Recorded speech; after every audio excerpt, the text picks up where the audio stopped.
So when we go into the Salaah, we make the takbir tahrim. Our eyes are facing the ground. Our feet are facing the Qibla. They're facing straight, right? Because all of this is going to be part of that nur. All of that's going to be part of that light when we pass the Sirat, which is the bridge that passes over the hellfire. Right? After that, after I make takbir tahrim, I raise my hands. Now I got to put my arms somewhere. Where do I put them? Where do I put my hands? How do I hold my hands? Do I hold my hands like this? Do I hold them like this? Do I hold them like this? Do I hold them like this? What is the sunnah? To place the right arm on the left arm and the command to do it. Okay? So we make takbir, then we put our right arm over our left. This is mandatory. To place our right arm over our left, this is mandatory and we're commanded by Allah. The Shiites, they pray with their hands down. There's another sect of Muslims, they call themselves Malikis, they pray with their hands down at their sides. But Allah SWT commanded us to pray with our hands right over left. And we'll read the hadith. He, sallallahu alaihi wasallam, used to place his right arm on his left arm. And he used to say, we, the company of the prophets, have been commanded to hasten to break the fast, to delay the meal before the fast, and to place the right arms on our left arms during the prayer. So he said all the prophets were commanded to do this. So this was a part of a fitrah.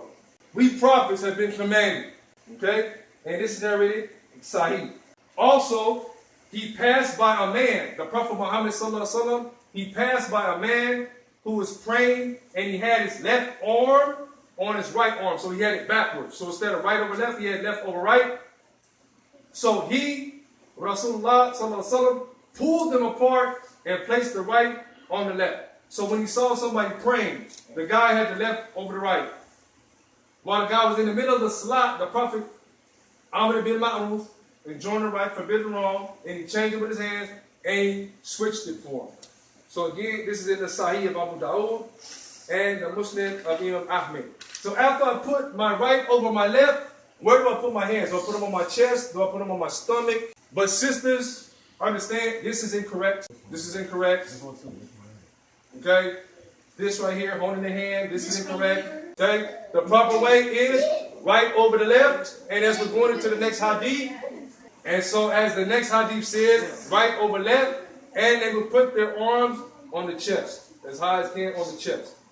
Not down here on your stomach, not on your belly button, on your chest. And we'll read the hadith, inshallah. The Prophet Muhammad sallallahu alaihi wasallam used to place the right arm on the back of his left palm, the wrist, and forearm. And he commanded his companion to do likewise. And sometimes he would grasp his left arm with the right. Meaning he would do over here, and he would grab right here. Sometimes he would grab right here. He used to place his hands on his chest. Okay, so he used to place his hands on his chest, narrated by Abu Dawood. Also, he used to forbid putting one's hand on the waist during the prayer, and he put his hand on his waist to demonstrate. He said this to put your hands on your waist during prayer is haram. Alright, so we place the hands on the chest. We talked about humility, place of prostration, but I'll read the hadith. He, sallallahu alaihi wasallam, used to incline his head during the prayer and fix his sight towards the ground. While he was at the Kaaba, his sight did not leave the place of his prostration until he came out of it. And he said, it is not fitting that there should be anything in the house which disturbs the person praying. He used to forbid looking in the sky. So it's forbidden to look at the sky. You have to keep your eyes on the place of prostration. Okay? Also, we have a hadith where the Prophet Muhammad said, do not let the shaitan steal from your salat. So when you're making salat, you're doing all this. That's not kasha. That's not humbleness. Ali, he got shot with an arrow during the salat, didn't move. Umar, he got stabbed during the salat. You know, a fly, we can't even concentrate on the fly. Okay, so let's go back over. The first thing is the tahara. We got to make sure we're in a state of tahara before the salat. We have to make sure that we're clean. We have to make sure that we have wudu. We have to make sure we do stinja. Right? We got to make sure that our clothes are clean. Also, we have to make sure that our aura is covered. For the men, navel to the knee. For the woman, everything except the face and the hands. Also, for the men, we must be careful of isbal. Isbal means making sure your pants do not go below your ankles. This is called isbal. Pants going below the ankles. This is forbidden in Islam. This is a form of kibr, arrogance.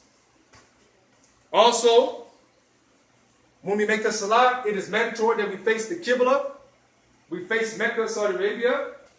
We also learn from the hadith that in the sunnah prayers, sometimes he didn't face the Qibla, sometimes he did. Okay?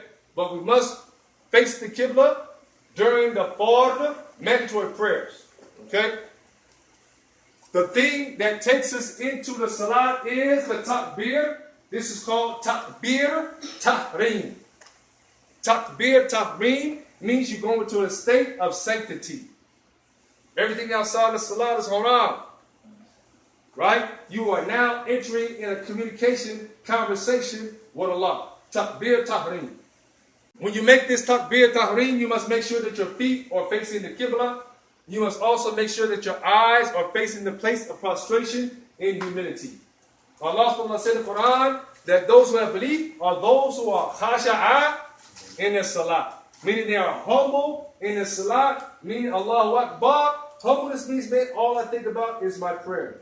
All I think about is Allah. All I think about is not moving. All I think about is this is the thing that's going to determine whether I go to heaven or hell. Khasha'a. Also, when I make that takbir tahrim, my hands can go up to my shoulders or up to my ears. When I cross my arms, it must be the right over the left. My right arm goes over my right arm goes over my left arm. Okay? And I hold my arms on my chest. Not on my belly, not on my belly button. Okay? And so after that, we're ready for the opening supplication. Okay? We're going to start that next week.